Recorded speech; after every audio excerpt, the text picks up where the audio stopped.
Okay. I don't want to get too excited, but this is good. This is really good. So Browns, they're up right now against the Baltimore Ravens. They're up by 6. Um, this is what I wanted them. I talked about this yesterday. You want the Browns to be opportunistic, and that's exactly what they're doing. Devin Bush with the pick 6. The Ravens, the wide receiver out of Colorado, I forget his name, he muffs the punt. The Browns do get a field goal.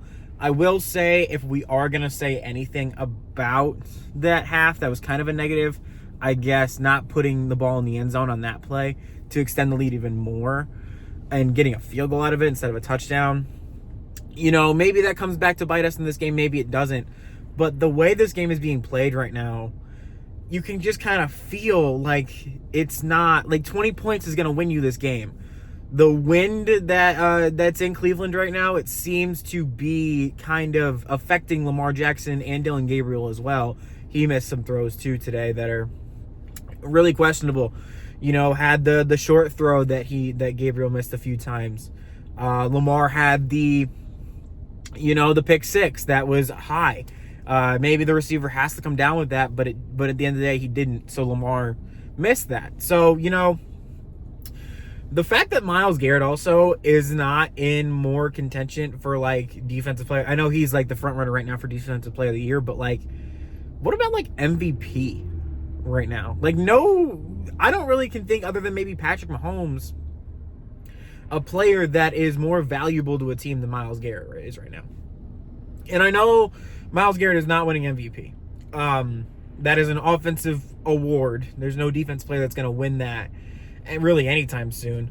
But, you want to have that in your, that's going to be a building block for this rebuild that the Browns are on. Like it or not, this is a rebuild. And, could this game hurt the Browns' chances of getting, a top quarterback like Fernando Mendoza? I'm not really too high on Ty Simpson after yesterday and the Florida State game, also kind of looking back on that, which really wasn't all his fault. It was more the defensive fault that game. But Simpson did not have a good game yesterday against Oklahoma, and I wonder if he's going to be like, this is a bad example now, but when Sam Darnold at USC played Ohio State in his last game, you could kind of see that Darnold was confused and like his team really wasn't as good as we all thought they were going to be, and they went up against an Ohio State defense that was pretty good. Not the best in the country that year, but they were pretty good, and they dominated Sam Darnold and confused him, and that's part of the reason why the Browns ended up drafting Baker Mayfield over Sam Darnold.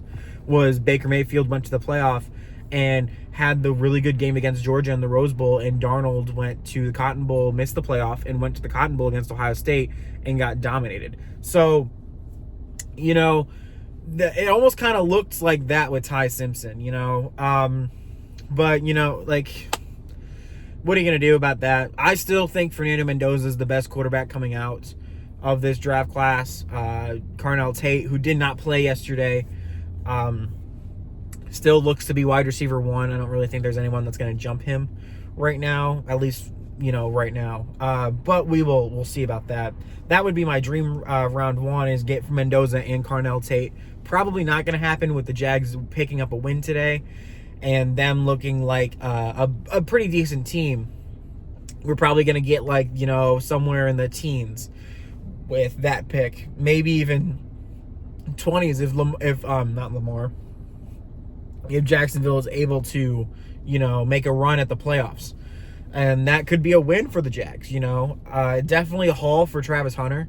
But if the Jags can start this and make a playoff run, then that's a win for the Jags. Now, is it even better of a haul for the Browns right now? Yeah.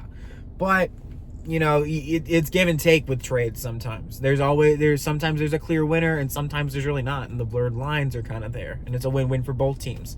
So you can't tell right now, obviously, the Browns, especially now, because some of those picks haven't been actually drafted yet.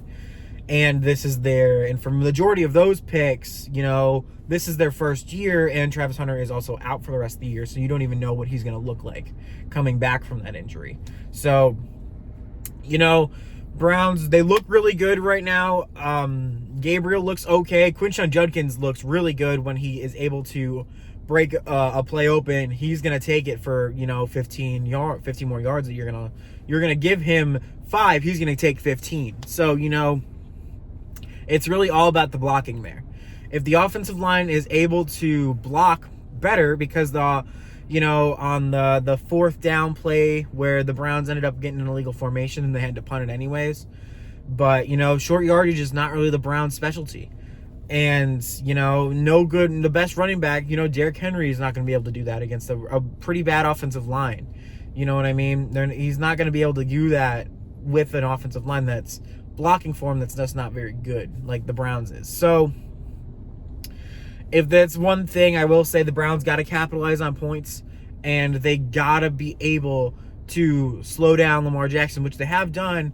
But the Ravens have also, especially on that first little drive there, where the Ravens ended up going down the field, and I think they only held to a field goal then. But, that was 2 third and longs that the Browns could get them off and maybe even force a punt or a long field goal attempt, and they didn't do that. And it ended up being like a 20-some yard field goal. So the Browns on defense, they were opportunistic and they made those plays, but you got to be able to get it a little bit more and maybe shut down the Ravens even more. Because like I said in the beginning of this video, 20 points might win this football game. So you're really only asking the Browns offense to score one more touchdown, which is crazy. And I know it's the Browns offense. We're not going to score a lot, but we'll see. So I was fully expecting to only make a post-game video today because I just thought that this game would get out of hand and there was really no point. But the fact that the Browns are in this game, and not just in this game, but they're winning this game, when Kevin Stefanski also, as much as you want to hate him, and I agree that he should probably go, when he is leading at halftime, his record is really, really good. I believe he's like something in 5 since 2020. So can the Browns hold? We will see. It all depends on the adjustments that Harbaugh and the Ravens make. But it's yet again, these are one of these games that the Browns just love to split. It's the Ravens and the Steelers. The Browns love to split those series, especially when, the at the home game. It's really hard to beat if you're an AFC North team. It's really hard to beat Cleveland at home. I would even say in week 1 when the Bengals, I think the Browns beat themselves. I don't think the Bengals beat the Browns. So, it's hard to beat the Browns. If the Browns are going to beat themselves, that's one thing. But to beat the Browns at home in an AFC North game is really, really hard. And there's been a lot of good Ravens teams and a lot of good Steelers teams. And even the team the Bengals team that went to the Super Bowl in 21, that team lost twice to the Browns. Now, I think the second time in Cincinnati or in Cleveland was with the Bengals backup, so it really didn't matter that much. But regardless, it's really hard for an AFC North team to come into Cleveland and get a win. And, apart from the Bengals, who really, the Browns, they beat themselves this year, and I think they had the backups, and Bailey Zapp or DTR was playing in the game last year. So the Bengals just kind of get us at weird times. No, not taking anything away from the Bengals. Of course, they ended up winning that game, but never mind. The Bengals game in Cleveland was the one where Watson got hurt. So yes, that game, yeah, the Bengals deserved to win that game because Watson was absolutely inept. So anyways, Browns, they're up. We'll see if we can hold the lead. I'll be back at post game. Go Dogs.